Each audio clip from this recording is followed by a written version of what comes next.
लाला लाजपत राय का जन्म हुआ 28 जनवरी 1865 गांव दूधी के फिरोजपुर डिस्ट्रिक्ट पंजाब में।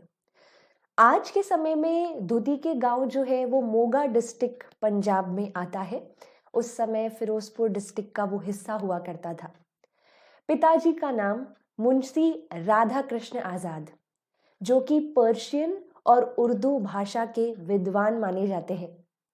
वहीं माताजी गुलाब देवी, जिन्हें धार्मिक महिला के रूप में देखा जा सकता है, और उन्होंने बहुत से धार्मिक विचारों को अपने बच्चों में भी डालने की कोशिश की।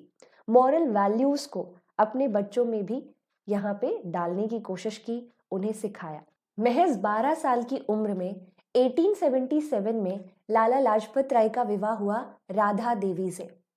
जल्द ही 1880 में उन्होंने एक सरकारी कॉलेज से अपने लॉ की पढ़ाई की शुरुआत की, जो लाहौर में था।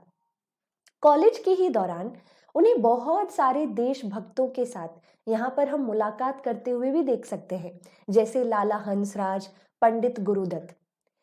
1884 में जब उनके पिताजी का तबादला रोहतक हुआ, तब लाला लाजपत राय भी उन्हीं के साथ आ गए, और कुछ समय के बाद हिसार ट्रांसफर होने के कारण 1886 में उन्होंने जो कानून की पढ़ाई की थी गवर्नमेंट कॉलेज लाहौर से, उसको प्रैक्टिस करना भी शुरू किया। इसी बीच लाला लाजपत राय जो है वो धार्मिक विचारों की तरफ और ऑब्वियसली राजनीतिक पॉलिटिकल विचारों की तरफ भी आपको बढ़ते हुए नजर आएंगे। जब हम धार्मिक विचारों की बात करते हैं तो वो दयानंद सरस्वती के फॉलोअर के रूप में हमें देखने को मिलते हैं। दयानंद सरस्वती, जिन्होंने आर्य समाज की शुरुआत की। आर्य समाज एक प्रकार का एसोसिएशन था जो कि यहाँ पर हिंदुज्म जो है उसके बेसिक जो रूट आइडियाज है उनको रिवाइव करने में कारगर था। यहाँ हम देखेंगे कि कैसे आर्य समाज का नारा था, वेदों की ओर लौटो, वैदिक पीरियड का जो जीवन है उसको समझो, वेद और हमारे बीच में जो इंटरमीडिएटरीज हैं, जो प्रीस्ट हैं, जो पुरोहित हैं, उन्हें हटाओ, उनके इंटरप्रिटेशंस को पढ़ने की बजाय खुद वेदों को पढ़ो और जानो कि हिंदुज्म के बेसिक टेक्स्ट क्या कहते हैं। यही आइडियाज लाला लाजपत राय को भी बहुत इंस्पायर करते हैं। आर्य समाज अपने आइडियाज को दयानंद एंग्लो वैदिक स्कूल के जरिए यहाँ पर प्रोपागेट करने की, फैलाने की कोशिश करते थे।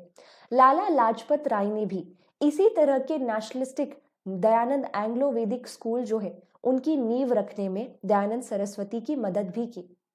वहीं जब हम राजनीतिक विचारों की बात करते हैं तो शुरू में जब इंडियन नेशनल कांग्रेस की 1885 में नींव रखी गई, तब आप 1889 में, 1888 में लाला लाजपत राय को कांग्रेस के कुछ सेशंस अटेंड करते हुए भी देखेंगे। लेकिन वो यहाँ पे प्रेसिडेंट के रूप में या फुली एक कांग्रेस के मेंबर के रूप में यहाँ पर पार्टिसिपेशन नहीं कर रहे थे, बल्कि एक डेलीगेट के रूप में यहाँ पर इनवाइट किए गए थे, और इसी के तहत वो कांग्रेस के सेशंस को भी अटेंड कर रहे थे। धीरे धीरे करके यही मीटिंग्स जो है वो उन्हें पॉलिटिकल विचारों की तरफ भी खींचकर लेकर जाएगी। 1892 में फाइनली वो एक बार फिर से लाहौर की तरफ बढ़ते हैं, जो लॉ उन्होंने पढ़ा था उसको हाई कोर्ट्स में प्रैक्टिस करने के लिए। 1849 में पंजाब के ब्रिटिश एनेक्सेशन के बाद यहाँ पे पंजाब में बहुत सारी डेवलपमेंट्स हमें होती हुई देखने को मिलेंगी, जिसमें न्यू एडुकेटेड क्लास भी डेवलप हो रही थी। अब ये जो पढ़ा लिखा वर्ग था ये सोचता था कि हमें यहाँ पे कुछ स्वदेशी बैंक्स जो है वो भी इंट्रोड्यूस करने चाहिए। भारत का जो कैपिटल है वो इंडियन कम्युनिटी के इस्तेमाल में आना चाहिए। इस आइडिया को और ज़्यादा पुश करने का काम किया था राय मूल राज ने, जो आर्य समाज के ही एक मेंबर थे। और राय मूल राज जो है उन्होंने जब इस आइडिया को लाला लाजपत राय को शेयर किया, तब लाला लाजपत राय ने अपने आसपास के बहुत सारे दोस्तों को खत लिखा कि हमें एक इंडियन जॉइंट स्टॉक बैंक बनाने की ज़रूरत है। ये पहला कदम था स्वदेशी की तरफ। लाला हरकृष्ण लाल, जो कि अभी अभी इंग्लैंड से लौटे थे कॉमर्स और इंडस्ट्री की पढ़ाई करके, वो इस विचार को प्रैक्टिकल शेप देना चाहते थे। और इसी वजह से आप यहाँ पर देखेंगे पंजाब नेशनल बैंक की शुरुआत की। 1894 में पंजाब नेशनल बैंक जो है उसकी शुरुआत हुई और यहाँ हम देख सकते हैं कि कैसे लाला लाजपत राय जो है उसके फाउंडिंग मेंबर्स के तौर पर एक मेंबर रहे हैं। लाला लाजपत राय ने हिंदू ऑर्फन रिलीफ मूवमेंट की भी शुरुआत की 1897 में। इसका मकसद ये था कि ये जो दौर आप यहाँ देखते हैं ये वो समय है जब बहुत सारी क्रिश्चियन मिशनरीज भारत में हैं और ये जो क्रिश्चियन मिशनरीज हैं ये क्रिश्चियनिटी को फैलाना चाह रहे थे। इसी एरिया में आपको देखने को मिलेगा कि बहुत सारे हिंदू बच्चे जो अनाथ होते थे उन्हें क्रिश्चियन मिशनरीज गोद ले लिया करते थे, उन्हें अपनी कस्टडी के अंदर रखते थे और उन्हें क्रिश्चियनिटी यहाँ पर अडॉप्ट करने पर भी मजबूर कर रहे थे। तो लाला लाजपत राय ने हिंदू ऑर्फन रिलीफ मूवमेंट के जरिए यहाँ पर क्रिश्चियन मिशनरीज से इन बच्चों को दूर रखने की कोशिश की। एक एफर्ट था, एक तरीका था इसकी तरफ। कांग्रेस की मीटिंग्स में पार्टिसिपेट करने के कारण धीरे धीरे करके लाला लाजपत राय के जो आइडियाज हैं, उनका जो झुकाव है वो काफी हद तक पॉलिटिकल एक्टिविटीज की तरफ बढ़ने लगा। वो यहाँ पर स्वराज्य के आइडिया को, स्वदेशी के आइडिया को प्रमोट करने लगे। उन्होंने यहाँ पर बहुत हद तक इंडिया में कंस्ट्रक्टिव एक्टिविटीज में इंडियन नेशनल कांग्रेस के अंडर काम करना भी शुरू कर दिया। लाला लाजपत राय ने धीरे धीरे करके जो अपनी लीगल एक्टिविटीज थी यानी कि लॉ की जो प्रैक्टिस थी उसको बहुत कम कर दिया और बहुत हद तक पॉलिटिकल एक्टिविटीज जो भारत में थी उसमें वो बहुत जोर शोर से पार्टिसिपेट करते हुए नजर आए। ना कि सिर्फ ये, अक्टूबर 1917 में न्यूयॉर्क में उन्होंने Indian home rule league of America की शुरुआत भी की। धीरे धीरे करके लाला लाजपत राय के मन में नेशनलिज्म, देशभक्ति के विचार जो है वो घर करने लगे। लाला लाजपत राय कांग्रेस की मीटिंग्स में बढ़ चढ़कर पार्टिसिपेट करते हुए भी नजर आएंगे। 1920s के समय में आप यहाँ पर देखेंगे बहुत सारी एक्टिविटीज हो रही थी। ये वो दौर था जब गांधी जी भारत में आ चुके थे। गांधी जी यहाँ पर धीरे धीरे करके छोटी छोटी एक्टिविटीज जैसे चंपारण सत्याग्रह, अहमदाबाद मील स्ट्राइक या खेड़ा पीजेंट स्ट्रगल जो है इनको अंजाम दे रहे थे। इसी बीच गवर्नमेंट ऑफ इंडिया एक्ट 1919 भी आया जिसमें कुछ कंसेशंस दिए गए, लेकिन इसी के बदले इंडियंस को रिप्रेस करने के लिए रॉलेट एक्ट भी आया। रॉलेट एक्ट एक ऐसा एक्ट था जिसके तहत कोई भी इंडियन अगर यहाँ पर सिडिशियस एक्टिविटीज करते हुए पाया गया या न भी पाया गया, अंग्रेजों को सिर्फ किसी भारतीय पर सिर्फ और सिर्फ अगर शक भी है तो शक के आधार पर भी बिना किसी वारंट के यहाँ पर उस इंडियन को अरेस्ट किया जा सकता है। ये रॉलेट एक्ट जो है इसको गांधी जी ने ब्लैक एक्ट करार दिया था। इसी रॉलेट एक्ट के खिलाफ आप यहाँ पर भारत में डिसोबे मूवमेंट जो है वो होता हुआ देखेंगे, लेकिन ये डिसोबे मूवमेंट जो गांधी जी ने यहाँ पर शुरू किया था उसको यहाँ पर रद्द करना पड़ा जलियांवाला बाग हत्याकांड के चलते। इसी बीच आप यहाँ वर्ल्ड वॉर 1 खत्म होता हुआ देखेंगे। बहुत सारी मुस्लिम जनता जो है वो खिलाफत के मुद्दे से परेशान थी। ऑटोमन टर्किश एम्पायर के खलीफा को अंग्रेजों के द्वारा उनकी पोजीशन से हटा दिया गया था और गांधी जी ने इसी यहाँ पर होड़ में, इसी यहाँ पर हम कह सकते हैं कि जद्दोजहद के समय में नॉन कॉपरेशन मूवमेंट की भी शुरुआत की। नॉन कॉपरेशन मूवमेंट से जुड़े हुए बहुत सारे स्पेशल सेशंस हुए और उन्हीं एक सेशन में जो कलकत्ता में हुआ 1920 में उसको प्रिसाइड किया लाला लाजपत राय ने। नॉन कॉपरेशन मूवमेंट की आपको कई ब्रांचेस भारत के अलग अलग हिस्से में देखने को मिलेंगी, जैसे गुजरात जहां पर गांधी जी एक्टिव थे और वहीं पंजाब जहां पर लाला लाजपत राय मूवमेंट को लीड कर रहे थे। उन्हीं की लीडरशिप के वजह से वहां पर लोगों के बीच में लाला लाजपत राय बहुत ज्यादा पॉपुलर हुए और उन्हें एक टाइटल मिला पंजाब केसरी का, द लायन ऑफ पंजाब। यही नहीं, इस तरह की पॉलिटिकल एक्टिविटीज के साथ साथ सामाजिक कार्यों में भी लाला लाजपत राय बहुत ज्यादा एक्टिव रहे हैं। उन्होंने सर्वेंट्स ऑफ पीपल सोसाइटी की भी शुरुआत की 1921 में, जिसके तहत यहाँ पर वो पब्लिक को, जनता को एक प्रकार से ट्रेनिंग दिया करते थे या हम कह सकते हैं एडुकेट किया करते थे अपने राइट्स के बारे में, अपने पॉलिटिकल राइट्स के बारे में अवेयरनेस फैलाने का काम इसी एसोसिएशन के थ्रू वो कर रहे थे। न कि सिर्फ यह, आप देखेंगे कि आगे चलकर लाला लाजपत राय साइमन कमेटी जो भारत आएगी उसके खिलाफ भी विद्रोह करते हुए नजर आते हैं।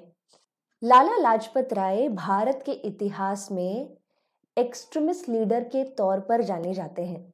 एक ऐसे नेता जो कांग्रेस के मॉडरेट फेज के लीडर्स जो हैं उनकी वर्किंग्स को नापसंद करते थे। ऐसे नेता जो गरम दल के नेता माने जाते हैं। ऐसे नेता जिनका मानना था कि शक्ति का प्रदर्शन करने से ही अंग्रेजों को मजबूर किया जा सकता है अपनी बात सुनाने में, अपनी बात जो है उसको यहाँ पर उसके ऊपर ब्रिटिशर्स तभी काम कर सकते हैं जब शक्ति का प्रदर्शन किया जाएगा। तो अगर इन अंग्रेजों को सुनाना है, इनको अपने अकॉर्डिंग अपने इंटरेस्ट में काम करवाना है तो फोर्स का इस्तेमाल जरूरी है। अगर हम यहाँ पे एक्सट्रीमिस्ट लीडर्स की बात करें तो हम तीन बहुत ही इंपॉर्टेंट लीडर्स को इस कैटेगरी में देखते हैं। एक खुद लाला लाजपत राय, दूसरे हैं बाल गंगाधर तिलक और तीसरे हैं बिपिन चंद्र पाल। ये तीनों ही लाल बाल पाल बहुत ही पॉपुलर हुए गरम दल के नेता के रूप में जो स्वदेशी को प्रमोट किया करते थे। यहाँ तो बाल गंगाधर तिलक जो आप देख सकते हैं पिक्चर में भी बिल्कुल सेंटर में बैठे हैं, वो फादर ऑफ इंडियन अनरेस्ट के रूप में भी माने जाते हैं।